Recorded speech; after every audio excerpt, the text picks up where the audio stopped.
Advanced Residential Applications and Case Studies. Chapter 3, The Valuation Process. Page 5, check your understanding. This quiz has a total of 3 questions. There will be 1 question per page. You must achieve 65% to pass this quiz. Start quiz.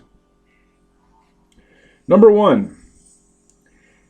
In the appraisal of a complex property, highest and best use analysis will help determine A. What factors will require adjustments? B.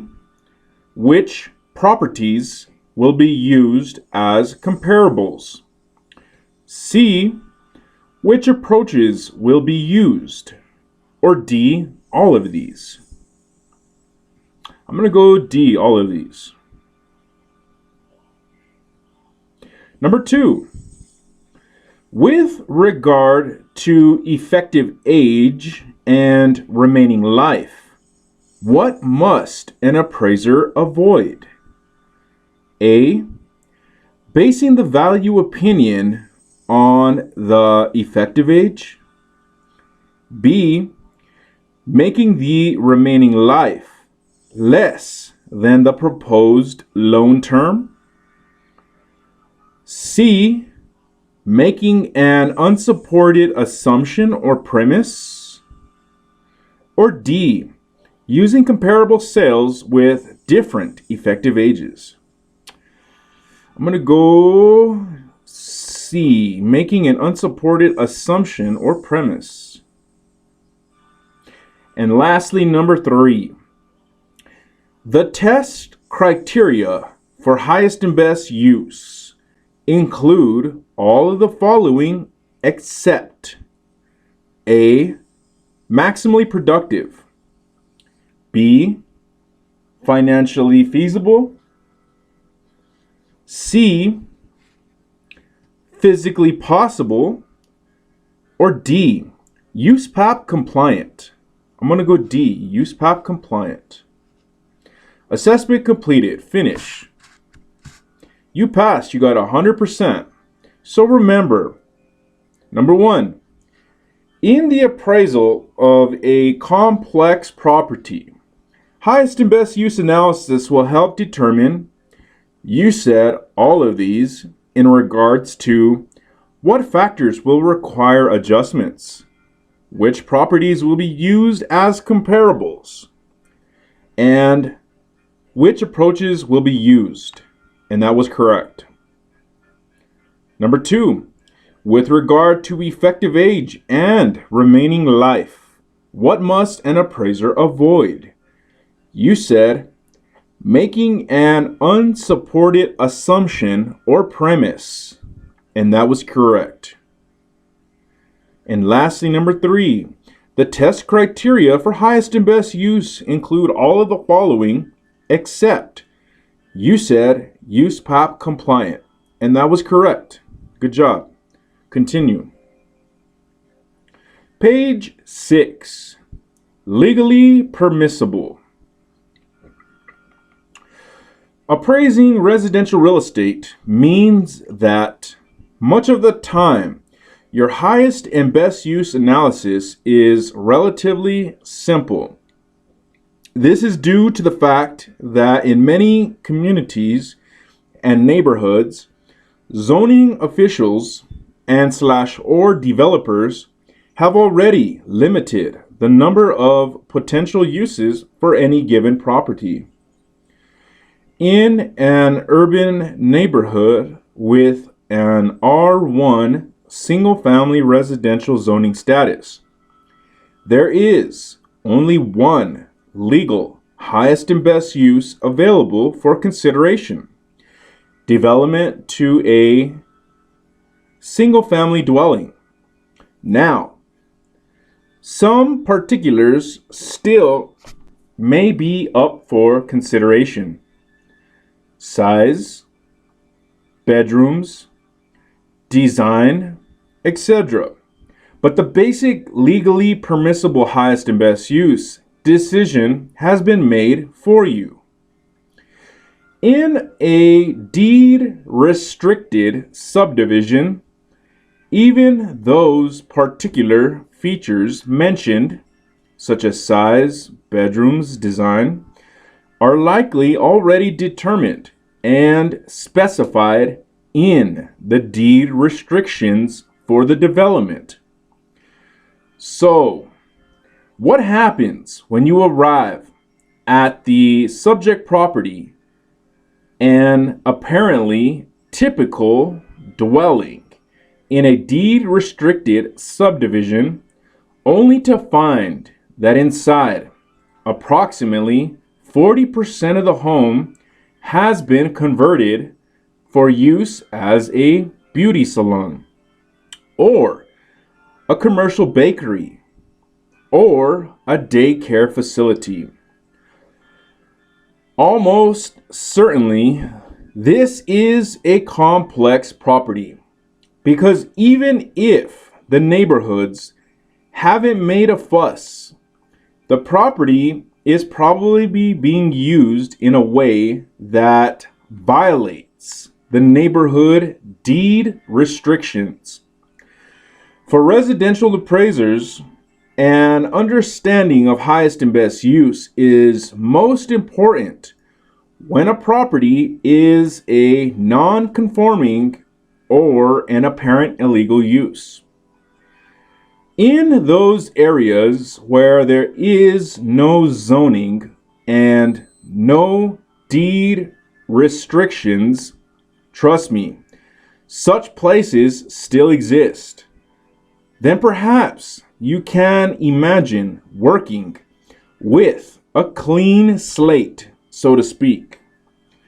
The appraiser in such a situation may find few limitations on uses that are legally permissible, and will have to work to narrow the potential uses down using the other test criteria. You may consider the highest and best use given the current improvements, or as vacant. In appraising residential properties, especially for mortgage lending appraisal assignments, you will be required to develop an opinion of highest and best use of the property as improved.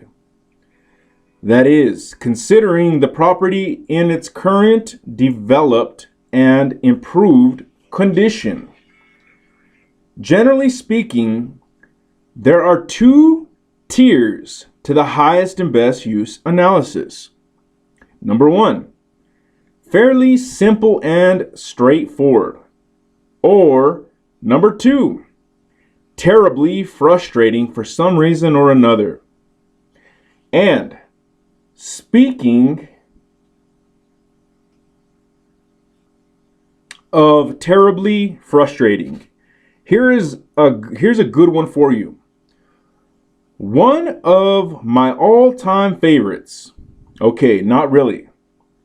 20 acres in a suburban, almost rural, but not quite, neighborhood with no zoning and no deed restrictions.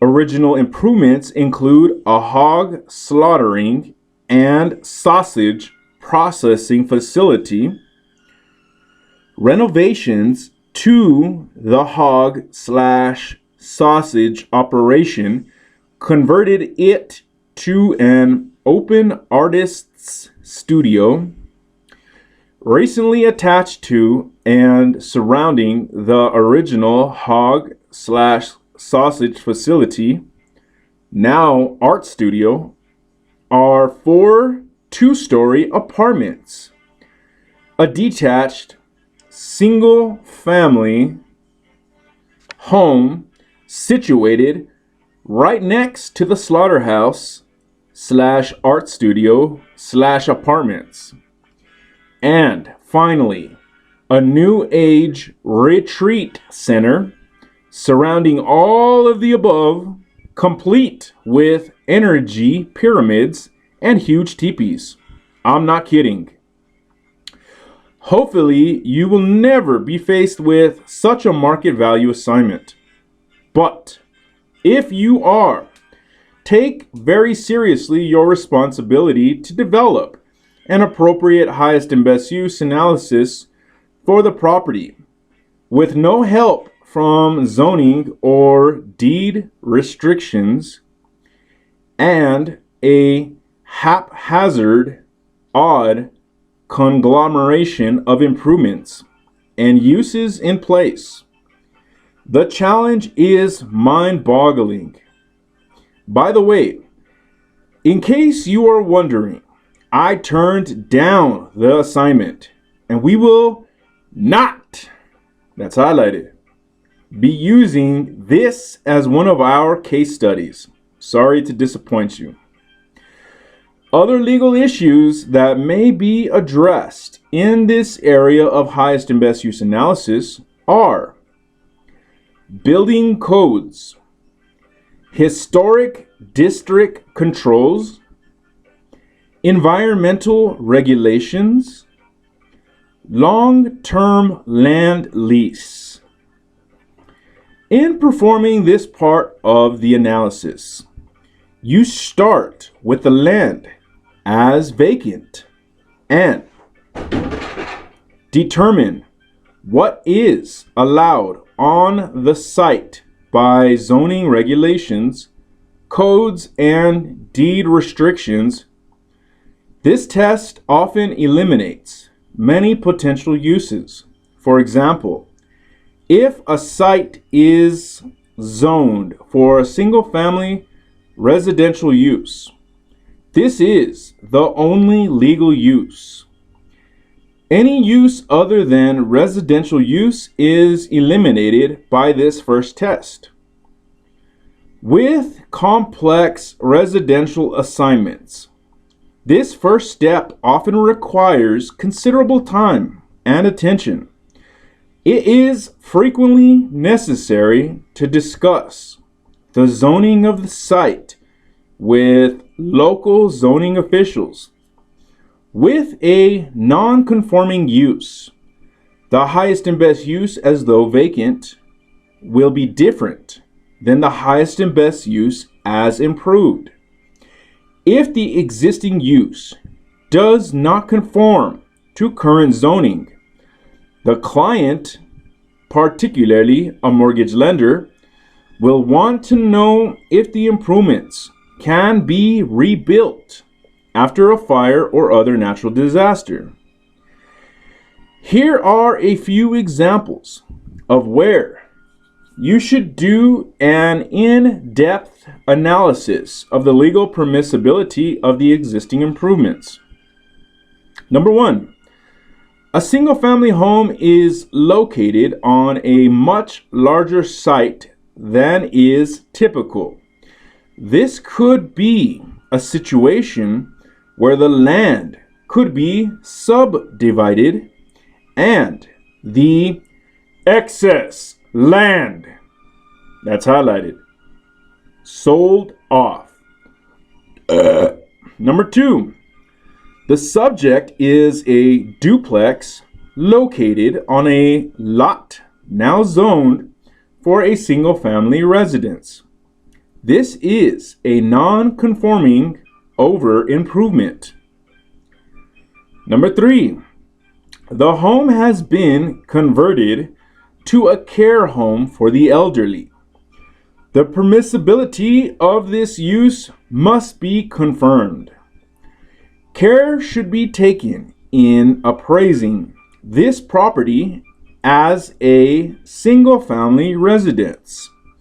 If this is requested by the client, the report cannot be misleading. The actual use of the property must be disclosed, and there must be a reasonable basis for appraising it as a single-family residence. Number 4, a home with a finished lower level living unit that is rented out. This could be an apparent illegal use if 2 units are not permitted on the site. Number 5, an appraisal that assumes a zoning change. One example would be a higher density use.